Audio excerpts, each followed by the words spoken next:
concreto las reglas de competencia, que como vimos en el repaso, van a tener como un presupuesto, ¿no?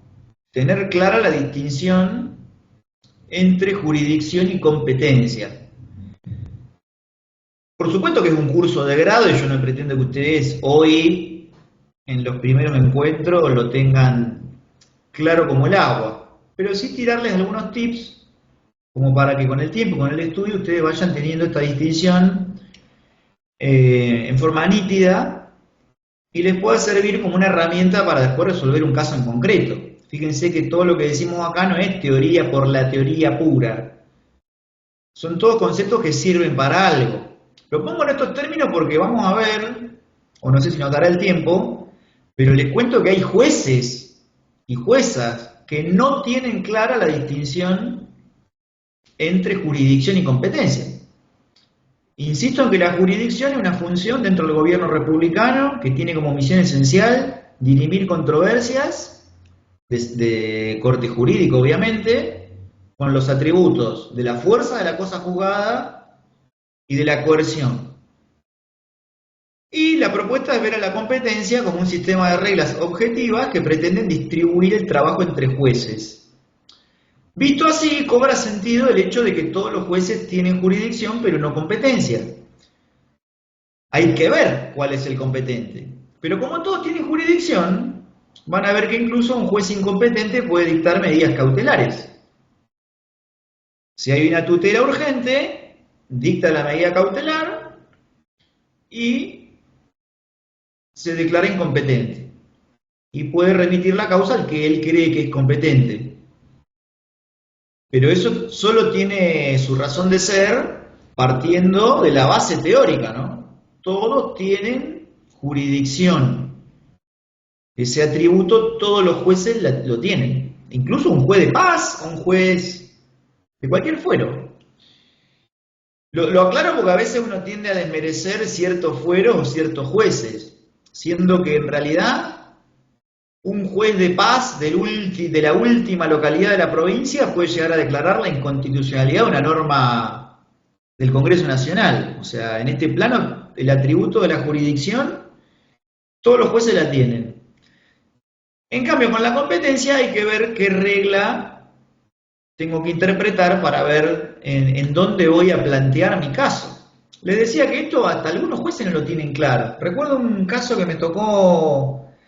nos tocó trabajar en la Defensoría del Pueblo.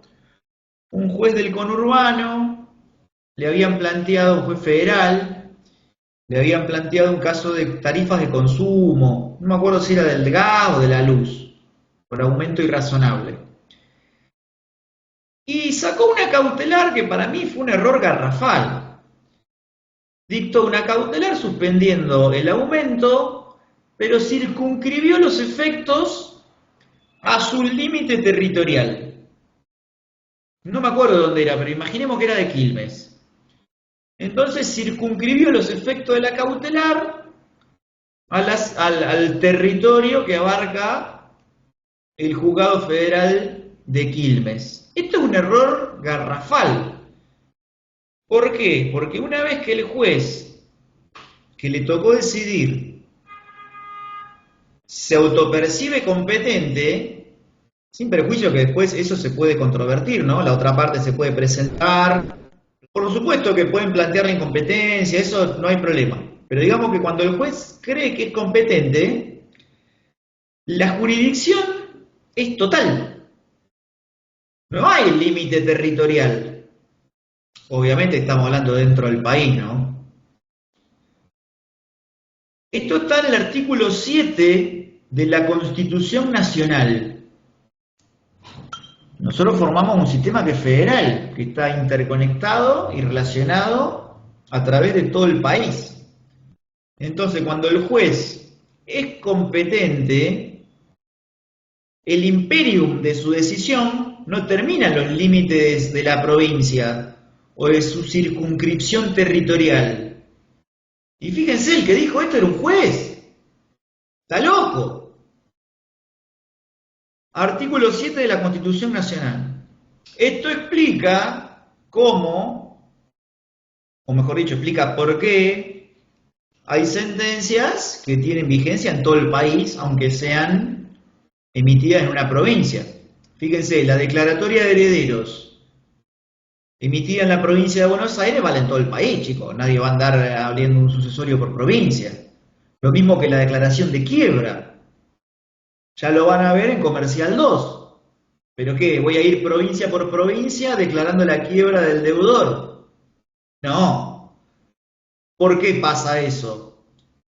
Porque la ley de concursos y quiebra fija la regla de competencia para entender sobre el concurso y la quiebra de un comerciante, y una vez que se determinó cuál es el juez competente, las sentencias que dicta valen en todo el país, sin que termine ese poder o esa decisión. Entonces, la distinción entre jurisdicción y competencia no es una discusión evidentemente teórica, sirve para este tipo de casos, poder entender cómo una vez que el juez tiene jurisdicción, tiene competencia, las decisiones rigen en toda la República. Repito, artículo 7 de la Constitución Nacional. Bien, ahora sí, vamos a algo un poco más mundanal. Cuando se nos presenta un caso, yo les sugeriría que lo primero que tienen que mirar es si el objeto, la materia que nosotros tenemos para trabajar está regida por legislación federal o por regla de derecho común. Esa sería la primera gran distinción o lugar donde yo tengo que poner la lupa. Obviamente que estamos en procesal civil, pero fíjense que para poder abordar esto de manera práctica, nosotros tenemos que dar un paso para atrás y poder ver todas las materias. Porque en realidad, para analizar esto, yo lo primero que debería hacer es leer la Constitución Nacional. Porque puede ser que yo tenga una materia civil, pero el que provocó un daño, qué sé yo, es el embajador de Alemania. Y estamos hablando de alguien que tiene competencia federal en razón de la persona. Entonces no va a ser civil. Le voy a compartir pantalla.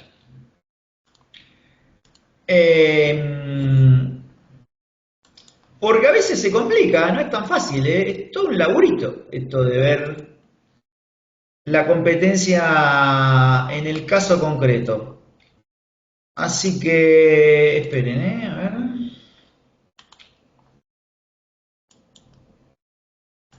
Primera cosa que tengo que mirar. Constitución de la Nación Argentina. Entonces se van a ir, perdón por el scroll, pero no me queda otra.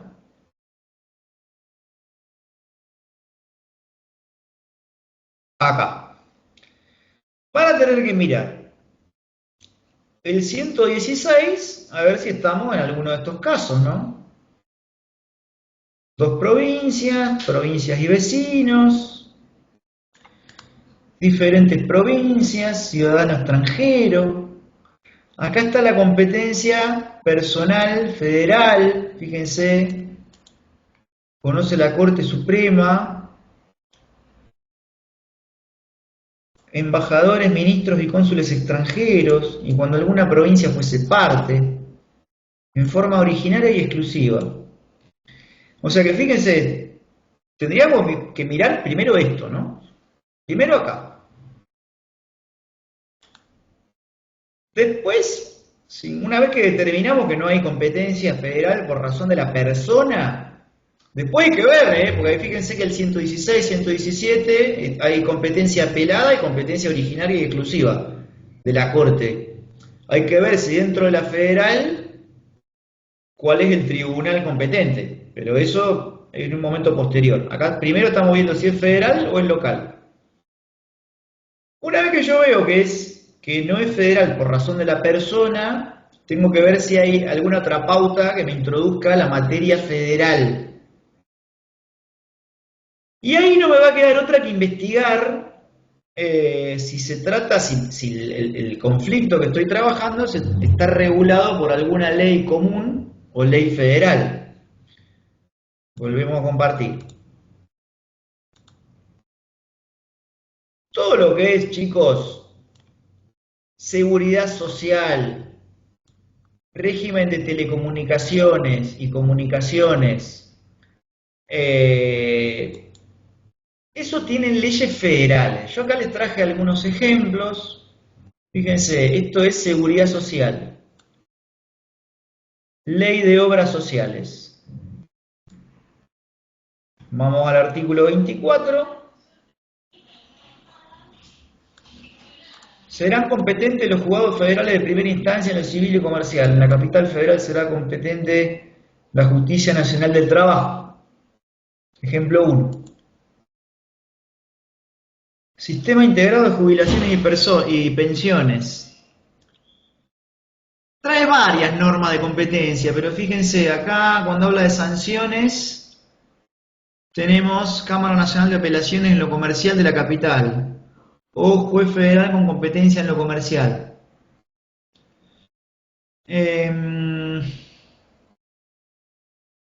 Juez competente.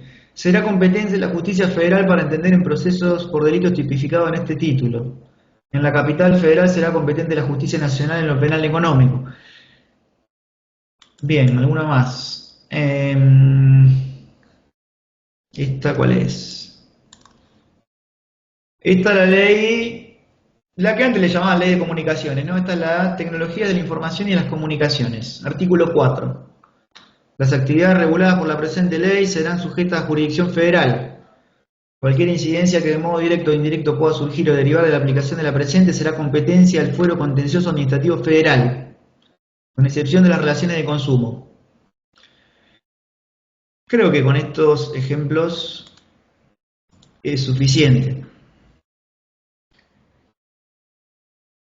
¿Qué quiero decir? Primero van a tener que ver si la materia está regulada en alguna ley federal. Si lo está, probablemente hay un artículo parecido a lo que leímos que establece la competencia de los juzgados federales. Que ustedes saben que en la capital, o en realidad no sé si lo saben, pero en la capital, la justicia federal también tiene división por materias. Tiene civil, comercial, contencioso administrativo federal, seguridad social, penal, penal económico y seguramente alguna otra más que se me está escapando. En el resto del país, o sea, fuera de la capital federal, la justicia federal es multifuero, o sea, hay justicia federal penal y después es civil, comercial, contencioso administrativo y de la seguridad social y de la previsión, todo junto. O sea, un juzgado de primera instancia es juzgado federal de primera instancia, lo civil, comercial, previsional, seguridad social, contencioso administrativo federal. Una cosa así sería. O sea, lo que vuelve la situación todavía más compleja, porque yo me tendría que preguntar dónde estoy, si estoy en la capital federal o estoy en la provincia. Bien, hasta acá con lo que es federal. Obviamente que también es susceptible de circunscripciones territoriales. Tendría que ver la regla de competencia según el lugar. Pero bueno, ahí no me voy a meter mucho porque eso es más propio de otras materias. Pero sepan que las circunscripciones territoriales también influyen en la materia federal, que son mucho más amplias que en las provinciales, Es mucho más amplio. Bien, una vez que yo tengo delimitada entre federal y local, tendría que ver cuál es el fuero competente. Y fíjense, yo hoy les proponía ir un paso más atrás y nos referimos a la Constitución. Ahora deberíamos hacer lo mismo, pero ver las otras leyes, porque en realidad la frontera del proceso civil ustedes las van a encontrar en las otras leyes de procedimiento. ¿Qué quiero decir con esto? Fíjense, les voy a compartir pantalla nuevamente.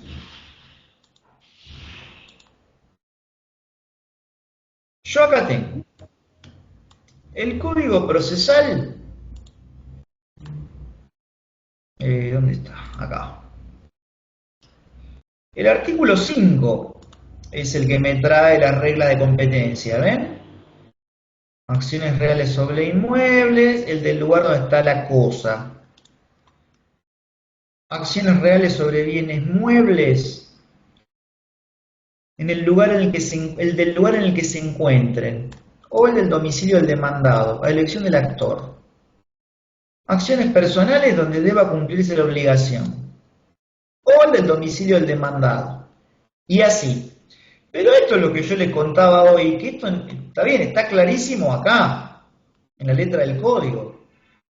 Fíjense acá, acciones personales derivadas de delitos o cuasidelitos, el del lugar del hecho o el del domicilio del demandado, elección del actor. Pero yo les hago una pregunta, chicos, chicas. Vamos a suponer que ustedes van en auto a la facu y los choca ahí en el semáforo de 7:49, los choca de atrás un patrullero de la provincia de Buenos Aires. ¿A usted le parece que eso es civil? Fíjense que acá dice acciones personales derivadas de delitos o cuasidelitos. ¿Eso será civil, chicos? ¿Qué creen? Penal, para mí es penal. ¿Qué sería? No te escuché. Penal. Penal. Sí. Pero puede ir por, No. pero puede ir por los dos fueros. ¿Por qué sería penal? No, por los dos fueros. Si es que hay un daño, podría ir por el fuero penal, o también podría ir por el fuero civil por daños y perjuicios. No sé, se me ocurre. Que vaya por los dos fueros. Para, ahí tiene que ver. Por los dos fueros puede ir. Bien, en realidad está mal, pero no está tan mal, porque en realidad vos lo que tenés es dos tipos de acción. Lo que pasa es que tenés que ver que la pretensión en un caso es económico y patrimonial y en el otro es perseguir una conducta tipificada en el Código Penal, como la de los daños. Pero hay que ver, porque no todos los daños son un delito. Fíjate vos que las lesiones leves son un delito y las graves. Los daños en las cosas hay que ver, por ahí no es un delito. Pero saquemos lo penal, porque evidentemente hay una naturaleza jurídica distinta. O sea, no está mal lo que vos decís, pero enfoquémonos en lo que tiene que ver con los daños y su reparación, que es propio de nuestra materia. Lo otro no está mal, pero digamos sería el daño como conducta jurídica punible, culpable, regulada por leyes penales. Eso dejémoslo de lado. Pero circunscribámonos al tema daños. ¿Será civil? ¿Qué será eso? O sea, imagínense que lo tienen al cliente sentado en la delante y bueno, Pero nada, es asesorándolo. un accidente de tránsito, claramente. Si me está chocando, lo puedo tomar como un accidente de tránsito. Claro, pero ¿será civil? Y sí. Bien, para Karina es civil. ¿Alguna que quiera sumar otra opinión?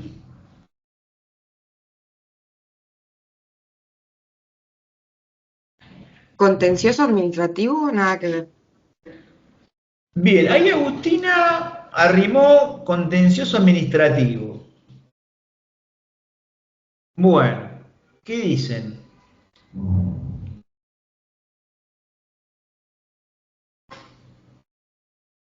Ahora yo le voy a meter una cuña a eso. Está bárbaro lo que dijeron. Porque en realidad hay que ver. O sea, ninguna de las dos respuestas está del todo incorrecta. Yo les pregunto lo siguiente. ¿Será lo mismo que el patrullero esté corriendo un delincuente que viene a afanar mano armada al Banco Provincia? o si está yendo a buscar una pizza, ¿es lo mismo? Pero eso no se puede determinar, porque ellos te van a decir que no. Eso Y es si muy se difícil pudiera, es muy difícil de comprobar eso. para mí, o sea, Eso nunca te lo van a decir que están buscando una pizza. O sea, siempre van a Son tratar de... situaciones distintas. O Se lo corta, dice. va. Sí, ya se sé, corta. hagámoslo así. Pero supongamos que va a buscar una pizza, ¿será lo mismo? Pero es y muy sí, o sea, difícil. mi reclamo va a ir al Estado igual si me chocó la policía. Bueno, les voy a dar la solución. Hay que ver, chicos. Igual depende si está en ejercicio de sus funciones o no. Porque como les decía hoy, y bueno, ahí está la onda.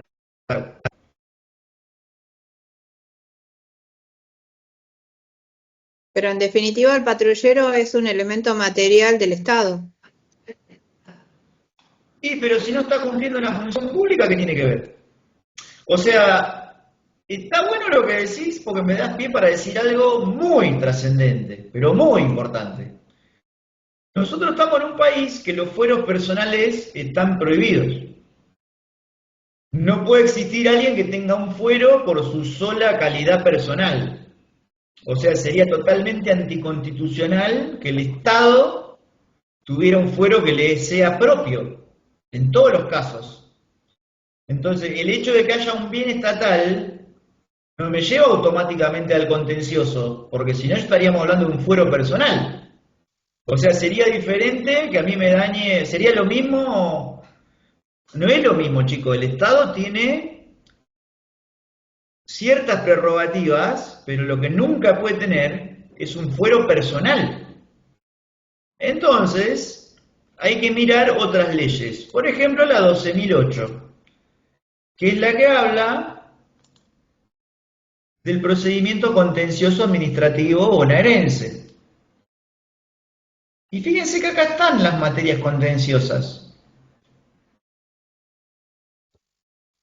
Corresponde a los tribunales contenciosos administrativos el conocimiento y decisión de las pretensiones que se deduzcan en los casos originados por la actuación, omisión, en el ejercicio de funciones administrativas. Ahí está la onda. Fíjense que habla también de funciones, ¿eh? Esto parecido a lo que hablamos en la introducción teórica. Después tiene algunos casos puntuales, ¿no? Fíjense, prestadores de servicios públicos. En definitiva, lo que nosotros tenemos que mirar es si hay cumplimiento de una función administrativa. Y eso nos va a dar la pauta para ver si es contencioso o si es civil. Lo mismo pasa si me daña una ambulancia de la provincia, un vehículo, qué sé yo, del Poder Judicial. No es lo mismo que una ambulancia venga trasladando un paciente a todo lo que da hacia el hospital italiano, hacia el hospital San Martín, que si el ambulanciero tomó prestada la ambulancia y se fue a comprar el pan. No es lo mismo, porque en un caso hay función administrativa y en el otro no. Entonces el primero va a ser contencioso, el último va a ser civil. Bien, similar consideración se puede hacer respecto a otros fueros. Fíjense, el límite de la contratación civil lo vamos a encontrar en la contratación administrativa. Fíjense que también trae algunas pautas, la 12.008. Punto 6, las relativas a los contratos administrativos. O sea que fíjense que el ejercicio que podemos hacer es el mismo, ¿no? Si yo les pregunto, me incumplió un contrato la provincia, ¿es civil? Bueno, no, o sí, habría que ver qué tipo de contrato. Si el contrato es administrativo, es contencioso. Si el contrato es civil, será civil. Fíjense que hace poco, no sé si lo habrán visto, se hizo meme y causó mucha gracia, un desalojo contra la Suprema Corte de la provincia, ¿lo vieron? Eso fue el año pasado. Claro, claro, la corte alquila casas para poner juzgados y a veces no lo paga. Perdió un desalojo. Salió en todos los diarios, fue un papelón. Pero bueno, fíjense cómo puede ser un contrato de derecho administrativo o un contrato civil, pero uno de los sujetos puede ser el Estado. Eso es porque no tiene un fuero personal. Eso está prohibido. Otra frontera la van a encontrar en la Ley de Procedimiento Laboral. Fíjense que para complicarle todavía más la vida a ustedes, hoy por hoy tenemos dos leyes de procedimiento laboral vigentes. Tenemos esta que es la nueva, la 15.057. Esta está suspendida en su vigencia porque todavía no se implementaron los juzgados del trabajo, así que simplemente la voy a cerrar, pero quiero que sepan que existe.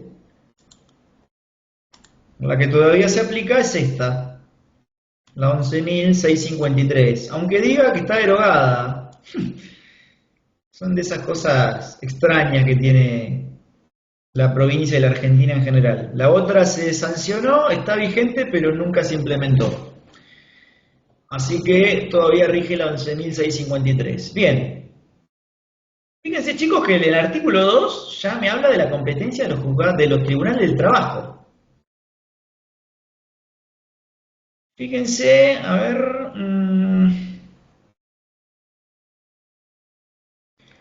En instancia única, en juicio oral y público de las controversias individuales del trabajo que tengan lugar entre empleadores y trabajadores, fundadas en disposiciones de los contratos de trabajo.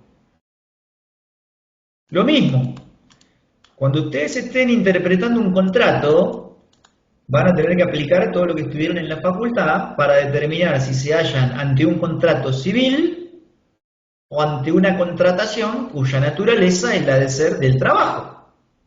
Porque fíjense que aún siendo derecho común, uno es de carácter laboral y la otra no. Volvemos a lo mismo. Usted le va a tocar analizar un contrato en concreto y van a tener que a través de los conocimientos que ustedes tienen, interpretar si ahí hay... O sea, imagino que ya habrán visto laboral, pero si no lo vieron, se lo recuerdo. Para ver si hay una relación derivada del derecho del trabajo, tienen que ver si hay dependencia, si digamos, el que encarga un trabajo da las instrucciones, si hay un vínculo jerárquico. O sea, todo ese análisis ustedes tienen que verlo para determinar si están en presencia de un contrato regulado por la LST o se trata de un contrato civil, como el de la locación de servicios, por ejemplo. Pero bueno, eso lo van a tener que analizar ustedes en el caso concreto. A ver si hay dependencia, si hay relación jerárquica, si hay algún tipo de subordinación. Ahora, si ustedes llegan al convencimiento de que hay relación laboral, el fuero va a ser el de la justicia del trabajo. Bien, ¿qué más tenemos? Otro ejemplo más les iba a traer. Sí, te escucho. Dentro de lo que es contrato de trabajo, se dirime en los tribunales laboral. Exacto. Y en cuanto a... Locación de servicio sería civil. Contrato civil podría ser locación, simplemente. Locación de servicio, locación de obra. Sí. Bien. Eso es civil. Y los que están bajo la ley de contrato de trabajo, tribunales del trabajo. Fíjense, chicos, que se los adelanto, nunca es... A ver, a veces está claro y a veces no, A veces no. ¿Qué quiero decir? Cuando un trabajador está registrado no hay ningún problema, porque vos tenés una registración ante ARCA, tenés un contrato colectivo que está homologado, un convenio colectivo que está homologado. O sea, cuando hay relaciones que están perfectamente inscritas, no hay problema. El tema cuando hay relaciones laborales que son irregulares. Vos tenés, imagínense, alguien que es contratado para cortar el pasto. Si viene a cortar el pasto una sola vez y lo corta como se le canta, eso es una locación de servicio. Ahora, si viene a cortar el pasto, como le digo yo, y viene todos los martes, y eso se parece más a un contrato de trabajo. Pero bueno, no todas las veces está tan claro. El último ejemplo y avanzamos. Fíjense que también hay una ley que habla de las relaciones de consumo en la provincia de Buenos Aires, que es la famosa ley 13.133. Esta. La presente ley establece las bases legales para la defensa del consumidor y del usuario. Buenísimo. Pero ustedes se preguntarán, bueno, ¿en qué fuero? Esta ley, no digo que sea complicada, pero hay que mirarla bien, porque muchas veces se van a encontrar como cruces de fueros. ¿Por qué digo esto? Porque podría pasar que yo tenga un problema con una empresa, pero que esa empresa sea prestadora de un servicio público. Ahí la materia va a ser contenciosa.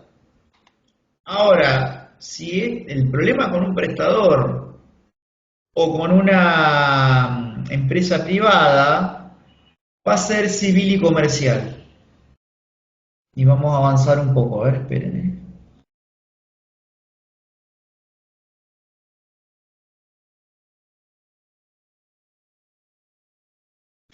Fíjense, acciones sumarísimas para acciones promovidas por consumidores contra proveedores de productos, servicios, fijando la competencia en la materia de los juzgados civiles y comerciales. Y fíjense que dice el régimen, estos son los considerandos, ¿no? Del decreto 6403, que es el que después reglamenta. Incompatible con los postulados de la ley 12.008, que expresamente consagra la competencia contenciosa administrativa en dichas acciones, en cuanto se encuentren regidas por el derecho administrativo. Entonces, chicos, guarda con el derecho de los consumidores y usuarios, porque va a ser civil y comercial por defecto. Pero, si estamos hablando de empresa prestadora de servicios públicos, la materia va a ser contenciosa. No obstante, se aplican igual las reglas que benefician a consumidores y usuarios. Eso es muy importante, porque digamos, se va a otro fuero, pero todas las reglas que lo benefician procesalmente se le van a aplicar, como el beneficio de la justicia gratuita, por ejemplo. Pero bueno, no me quiero ir demasiado por las ramas porque es de otra materia, nada más me interesa que ustedes sepan que ante un caso en concreto puede haber cierta complejidad para determinar el órgano que va a ser competente en el caso concreto. Si el que nos provoca un daño es una figura estatal o regida por el derecho público, hay que ver si hay función administrativa. Pasaría la clave por ahí. Lo mismo en el ámbito de la contratación. Tendría que ver la naturaleza del contrato. Si es un contrato laboral, nos vamos al fuero del trabajo. Si es un contrato de locación de servicio, locación de obra, el fuero va a ser civil. Después no tiene mucho sentido la distinción entre contratos civiles y comerciales, por eso hice hincapié solamente en esos ejemplos. Porque el fuero acá es civil y comercial, o sea que tiene las dos materias. Si ustedes estuvieran en capital, quizá les interesaría también distinguir la naturaleza civil o comercial, porque tienen fueros distintos. Ustedes saben que en la capital está la justicia nacional en lo civil y la justicia nacional en lo comercial. Tienen fueros diferentes. En provincia es lo mismo, es civil y comercial. O sea, las dos cosas en el mismo juzgado. No interesa entonces tanto la distinción entre acto de comercio y acto de la vida civil. Obviamente que penal ni lo mencioné, lo dejamos de lado, es una materia completamente diferente, ¿no? Vale lo que dijimos al comienzo con lo que nos planteaba la compañera respecto de la acción penal en materia de daños. Penal nada que ver. Lo que sí podríamos mencionar, que tampoco tiene nada que ver con lo civil, pero que a alguien le podría llegar a dar algún tipo de duda, es la competencia de los juzgados de familia. Porque algunos puntos son medio grises. Fíjense esto, a ver. Nosotros tenemos la competencia de familia dentro del mismo código procesal, chicos. Estamos hablando del artículo 827. Acá está. Los jueces de familia tendrán competencia exclusiva, con excepción de los casos previstos. Bueno, menciona algunos artículos del Código Civil. Y acá están todas las materias del derecho de familia. El tema es que trae algunos incisos medio con una textura un poco abierta, ¿no? Fíjense el último. Cualquier otra cuestión principal, conexa o accesoria referida al derecho de familia y del niño, con excepción de las relativas al derecho sucesorio. Es una ventana bastante abierta, ¿no? Si yo digo que todas las cuestiones conexa, accesoria, principal, referida a los derechos del niño. O sea que un juicio de daños podría entrar al fuero de familia. Es polémico, chicos. Yo les digo lo siguiente. Hay autores y autoras que le atribuyen a familia competencia incluso en materia de daños, en la medida que deriven de los vínculos de familia y si está involucrado un niño, niña y adolescente, ni hablar, ¿no?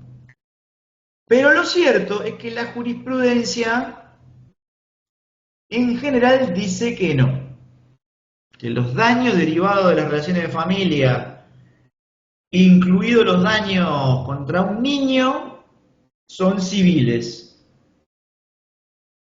Es polémico, yo le digo los dos lados del río. Hay muchos autores y autoras que propugnan la competencia de los tribunales de familia en materia de daño cuando son derivación de relaciones familiares, pero la doctrina y la jurisprudencia dominante dicen que no, que los daños derivados de relaciones familiares se van al civil. Eso es lo que impera hoy, al día de hoy. Por ejemplo, si una persona se siente dañada moralmente por la falta de reconocimiento de su padre, que después es condenado, ordenándose inscribir esa filiación, va a tener que plantearlo en sede civil. Esa sería la... Fíjense la importancia práctica de todo esto, ¿no? Es la diferencia entre mandar a un cliente al fuero correcto o al equivocado. Que está todo bien, uno tiene que saber todo lo que dice Marisa Herrera y todos los autores de familia. Pero capaz que vos lo vas a plantear y te sale mal.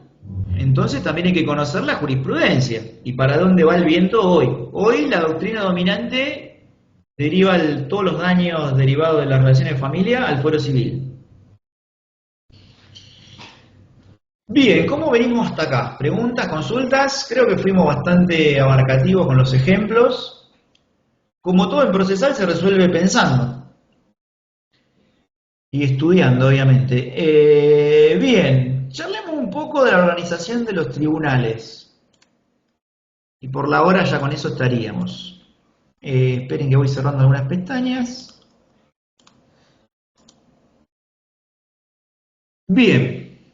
Un poco es la otra cara de la moneda de lo que estuvimos viendo acá, ¿no?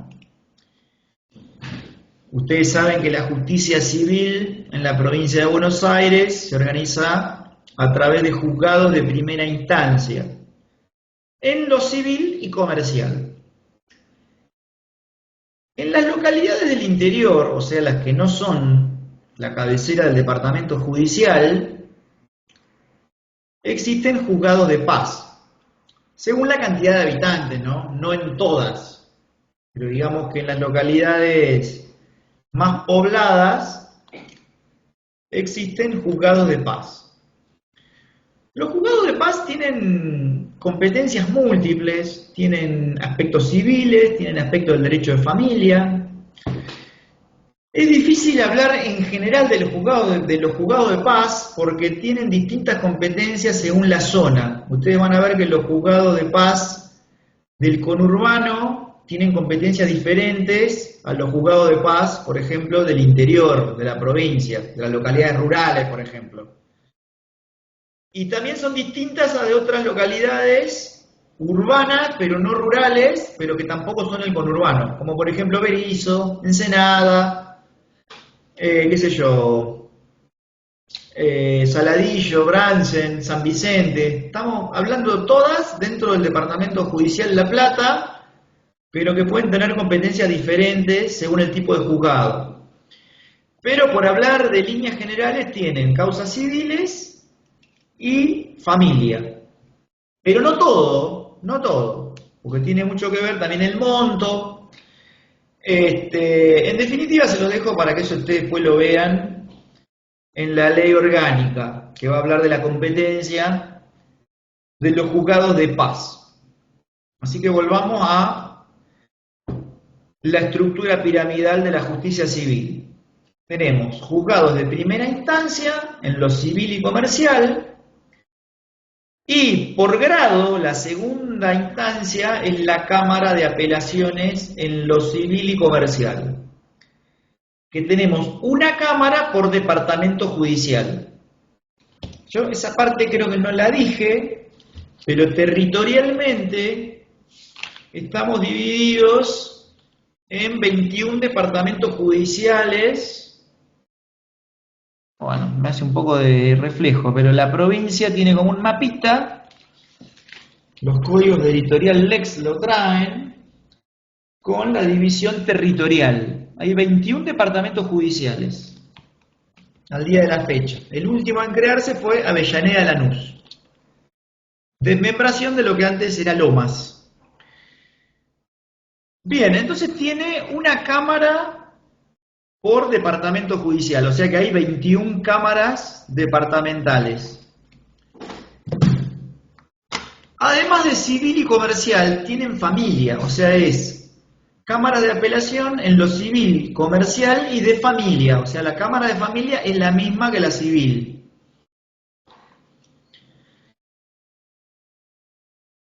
Después, en grado extraordinario, está la Suprema Corte de la Provincia de Buenos Aires, que es la que conoce a través del recurso extraordinario, ya sea de inaplicabilidad de la ley y la doctrina legal, o el recurso de nulidad extraordinario. Hablo de estos dos porque en realidad el recurso de inconstitucionalidad está más identificado con el fuero contencioso. Pero qué sé yo, podría ser civil también, no sé, no se me ocurre ahora un ejemplo. Pero digamos que predominantemente podría llegar a instancia extraordinaria, un juicio civil, mediante el recurso extraordinario de inaplicabilidad de la ley y de la doctrina legal, o nulidad extraordinaria. Obviamente que el último control de constitucionalidad lo tiene la Corte Suprema de Justicia de la Nación. Pero ahí ya estamos hablando de un tribunal extraordinario de carácter federal. Como hablábamos hace un rato, en paralelo también están otros fueros. El fuero contencioso administrativo también se organiza en juzgados de primera instancia. También tiene cámara de apelación, pero con la particularidad de que no son tantas como las civiles. O sea que no hay una cámara de apelación contenciosa por departamento judicial. No, hay menos. Lo que quiere decir que abarcan más territorio, ¿no? No es que hay territorio sin cámara. Hay cámaras departamentales que cubren más territorio que las cámaras civiles. Son bastante menos cámaras contenciosas. No me acuerdo ahora cuántas son, pero serán 13, 15. Estamos hablando que civil tiene 21. Bien, la justicia laboral, como les comentaba hoy, tiene una ley vigente pero que todavía no se aplica, que divide en juzgados y cámaras de apelación en lo laboral. Eso hoy todavía no se implementó.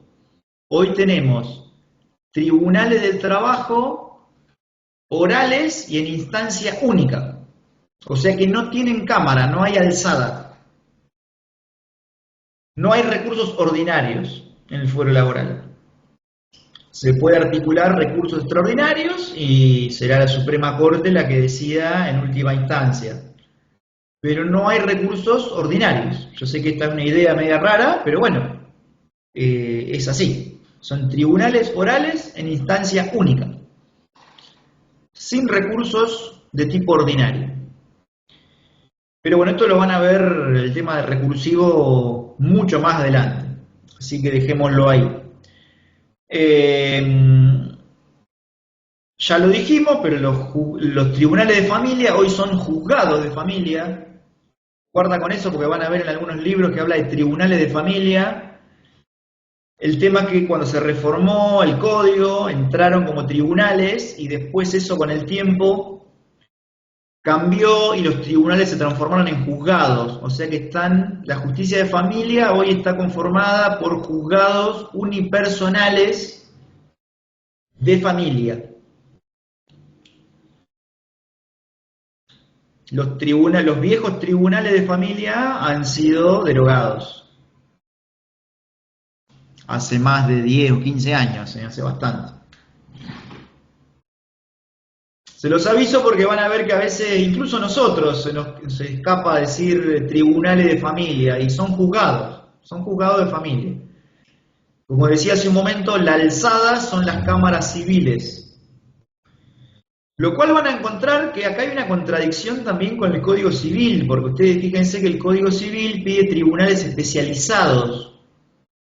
Y nosotros lo tenemos en primera instancia, pero en Cámara no. En Cámara ni siquiera hay sala especializada. Las cámaras de apelación civil y comercial se dividen en salas.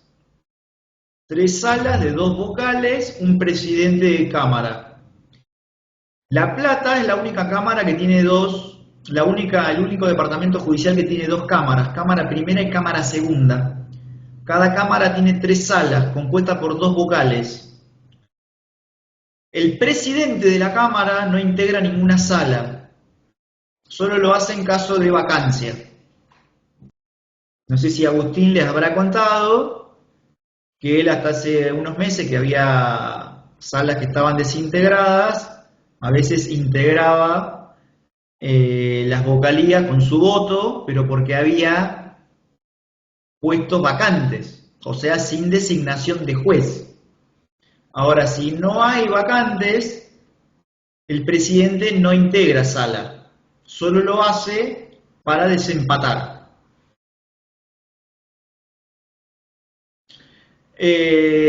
Bien.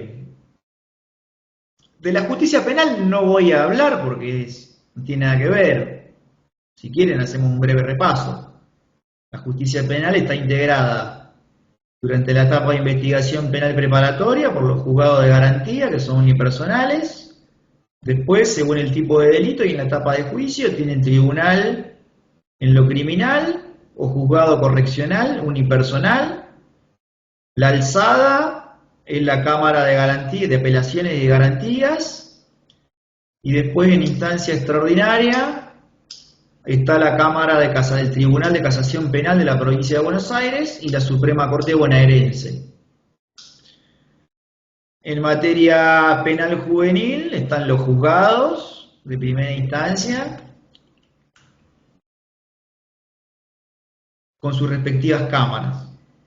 Juzgado de primera instancia en lo juvenil, ¿no? Responsabilidad juvenil.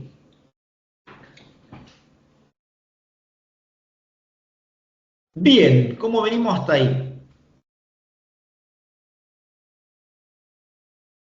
¿Preguntas? ¿Consultas?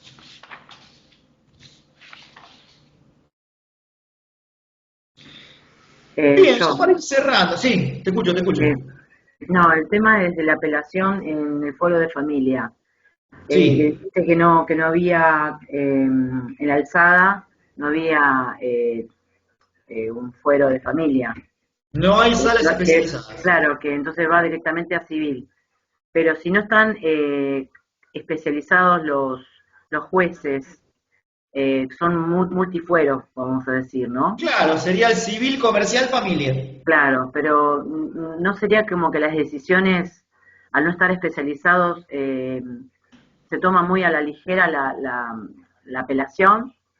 No sé, se me ocurre. Y mira, para serte sincero, lo hacen bastante bien. Pensá que tienen sus relatores, el trabajo en cámara es bastante complejo. O sea, la construcción del voto, o sea, ustedes no se imaginen a un juez rodeado de libros, escribiendo solo. Tienen verdaderos equipos trabajando, compuestos por, obviamente, los empleados, los funcionarios. Cuando hablo de funcionarios me refiero a secretario, auxiliar letrado, relatores. Entonces, para ser franco, lo hacen bastante bien. Ahora, lo que vos me planteás es súper atendible y de hecho es reclamo de todos los que transitan la instancia de apelación en causa de familia, que no es un tribunal especializado. Lo que pasa es que tampoco tenés, hasta que eso no se haga, muchas salidas no hay. Porque vos imaginate como litigante qué defensa podés llegar a tener. Qué sé yo, plantear la nulidad de eso en la corte. Pasa que la corte tampoco tiene una sala especializada. Y ni hablar la Corte Suprema de Naciones. Tampoco. Entonces como que están todos en la misma. Es complicado, porque debería provenir de una reforma legislativa. O poner salas especializadas dentro de la Cámara o crear cámaras de familia. Que creo que sería lo más apropiado, ¿no? Bien, no voy a avanzar mucho más, pero sí quería comentarle que la Suprema Corte de la provincia está compuesta por 7 miembros. Fíjense que hoy está bastante diezmada, porque, bueno, De Lázari falleció, Hitler se retiró, Pettigiani también. Entonces tiene unos cuantos baches. Al día de hoy está Soria, Hilda Kogan y Genú. Y fíjense que tiene, además de su competencia jurisdiccional, también ejerce el gobierno del Poder Judicial. ¿Recuerdan cuando hablamos de la distribución de funciones dentro de un gobierno republicano? Fíjense que también lo podemos aplicar a esto, chicos. O sea, la otra cara de la moneda de lo que vimos hoy es que la Corte tiene funciones jurisdiccionales y otras que son administrativas. Entonces, a veces resuelve conflictos y ejerce una función dirimente, pero a veces también concede licencias, despide empleados, te manda a la gente de infraestructura para que te cambien el cable módem de la computadora. Entonces es clave identificar las funciones dentro del Estado, porque te van a dar la pauta de qué tipo de, cuál es la naturaleza jurídica de una decisión. Se imaginarán que cuando decide despedir a alguien, eso no es una sentencia. Ejerce una función administrativa.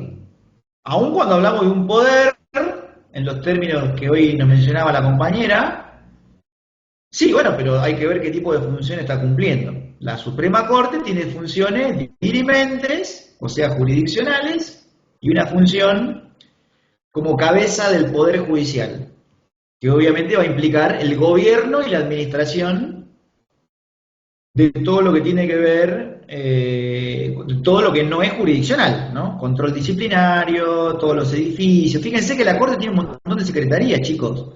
Infraestructura, arquitectura, planeamiento. Y después tienen las secretarías jurisdiccionales. Está, por ejemplo, juicios originarios, la Secretaría Penal, la Secretaría Civil, la Secretaría Laboral. Y después todas las que no tienen nada que ver con lo jurisdiccional. Insisto, arquitectura, informática, planificación, personal, ¿qué más tenemos ahí? Bueno, hay un montón, chicos. Pero como para que ustedes se lleven la idea de que tiene una función jurisdiccional y también otra de carácter administrativo, ejerciendo el gobierno del Poder Judicial.